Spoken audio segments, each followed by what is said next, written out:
Assalamualaikum warahmatullahi wabarakatuh. Welcome back to Creative Learning. Hari ini kita akan membahas tentang mata kuliah probabilitas dan statistika dengan subtopiknya yaitu distribusi normal. Buat kalian yang baru berkunjung ke channel ini, jangan lupa untuk klik subscribe dan nyalakan tanda loncengnya agar kalian tidak tertinggal update terbaru video pada channel ini. Jangan lupa juga untuk like dan share apabila video ini bermanfaat dan membuat kalian lebih mengerti tentang mata kuliah yang sedang kalian ambil ataupun mata pelajaran yang ada di sini. Buat kalian yang merasa kesulitan, boleh tinggalkan komentar ataupun bisa mengirimkan soal-soalnya, baik itu matematika, fisika, kimia, ataupun bahkan bahasa Inggris dan beberapa mata kuliah dasar di Science dan Engineering di alamat email yang tertera di profile channel ini. Oke, tanpa berbasa-basa lagi, kita akan mulai pembahasan soalnya. Saya ucapkan terima kasih kepada rekan saya gitu ya, bukan rekan saya sih, mungkin salah satu mahasiswa ya, bukan mahasiswi ya, seperti biasanya ini mahasiswa yang sudah mengirimkan soalnya kepada saya. Soalnya seperti ini gitu ya. Ini pembahasannya mungkin bisa ditutup dulu gitu ya. Soalnya seperti ini. Diketahui sebuah probabilitas X ya dengan distribusi normal 10,4 dan X2-nya yaitu dengan distribusi normal 10,2. Jika Fx adalah fungsi kepadatan dari variabel X1 dan Gx adalah fungsi kepadatan variabel X2, maka buatlah sketsa. Nah, di sini adalah kita diminta untuk menggambar begitu ya. Oke, kita langsung mulai saja ya. Dari soal tersebut apa yang bisa kita lihat bahwa ini dituliskan adalah N gitu ya. Distribusi normal 10,4. Nah, kita harus tahu dulu bahwa makna N 10,4 itu apa. 10 itu artinya apa sih? 10 itu adalah mu, gitu ya. Di sini kebetulan mu untuk fungsi kepadatan fx itu sama dengan gx-nya, yaitu sama-sama 10. Nah, dari sini disimpulkan bahwa nanti pasti nilai tengah-tengah dari distribusi normal itu pasti nilainya adalah 10-nya. Dan mereka pasti nilainya sama antara gx dengan fx. Nah, yang membedakan adalah sigmanya. Sigma x1 kuadratnya adalah 4 dan sigma 2 kuadratnya adalah 2 gitu. Nah, apa yang membedakan dari ini gitu ya? Kita perhatikan dulu persamaannya gitu.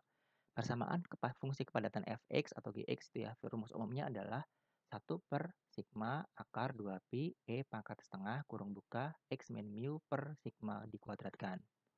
Nah, di sini kita bisa melihat bahwa perbandingan antara mu dengan sigma itu berbanding terbalik begitu. Nah, dari perbandingan terbalik itu maksudnya apa? Semakin besar nilai sigmanya, maka akan menghasilkan nilai grafik yang semakin landai. Karena kan nanti ini bentuknya pecahan ya. Jadi pangkat yang berbentuk pecahan itu kan menjadi akar begitu.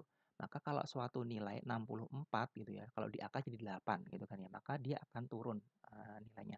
Dan kalau saya tuliskan di sini ya, nah distribusi normal grafiknya akan kalau misalkan nilainya itu uh, variansinya atau sigmanya itu kan variansi ya, varians gitu ya. Itu semakin besar nilainya, maka grafiknya itu dia akan semakin landai dan semakin lebar. Apabila sigmanya itu semakin kecil, maka dia nilainya akan semakin sempit atau langsing, tapi dia puncaknya semakin tinggi, gitu ya. Nah, ini seperti ini. Eh, Kesimpulan dari formula matematikanya ini. Nah, kemudian saya akan menanyakan kepada kalian, jika diberikan 5 buah gambar seperti ini, kira-kira yang merepresentasikan dari soal ini yang mana kira-kira gitu ya. Untuk mempermudahnya mungkin saya akan kopikan ini aja ya untuk bisa memandu kita dalam menentukan gambar mana yang paling tepat begitu. Nah, ini mungkin di sini.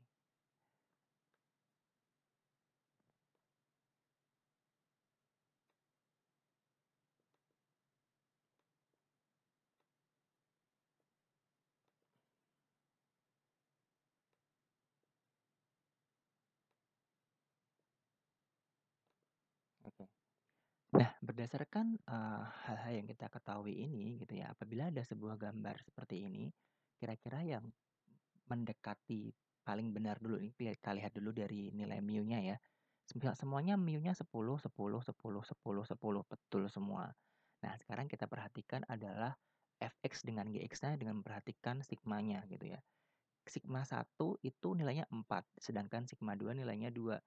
Dari kesimpulan yang di sini tadi gitu ya, maka kita bisa melihat bahwa sigma 2 itu nilainya 2, maka dia akan lebih langsing dan lebih tinggi gitu dibandingkan dengan sigma yang pertama. Dengan dasar kesimpulan yang seperti ini, maka kita bisa lihat. Nah, maka fx akan lebih landai, gx akan lebih tinggi. Ada kemungkinannya adalah ini yang ujung kanan atas dengan yang di tengah gitu ya, yang sama ya, yang mirip. Nah, sedangkan yang ini dan ini itu keliru, kurang tepat karena fx-nya berada lebih atas ya, gitu. Maka kita tinggal membandingkan yang kedua ini.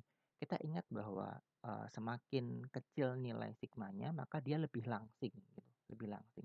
Kalau lebih langsing itu berarti uh, yang sigma 1 itu pasti lebih lebar. Maka dari itu jawaban yang tepat adalah yang kanan atas ya. Yang ini kan berarti ini lebih lebar GX-nya gitu kan ya. Yang mendekati mirip adalah yang ini sebenarnya. Cuma FX-nya taruh di bawah, GX-nya taruh di atas. Seperti itu.